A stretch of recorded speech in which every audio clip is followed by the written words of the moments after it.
Today we're using the extension spring calculator for initial tension and load, which determines the mechanical properties of extension springs under various loading conditions. Let's start with our inputs. First, select your unit system. You can choose between Imperial using inches and pounds or metric using millimeters and newtons. For this demonstration, we'll use Imperial units. Next, choose your material from the drop-down menu.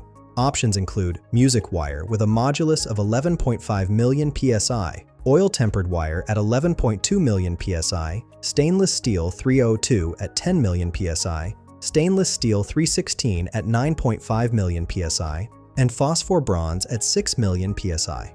We'll select music wire for this example. Now enter your spring dimensions. Input the wire diameter in inches, the coil outside diameter in inches, the body length in inches, and finally the number of active coils. After clicking Calculate Spring Properties, the calculator provides essential outputs, including the spring rate, initial tension force, and load values at various extensions.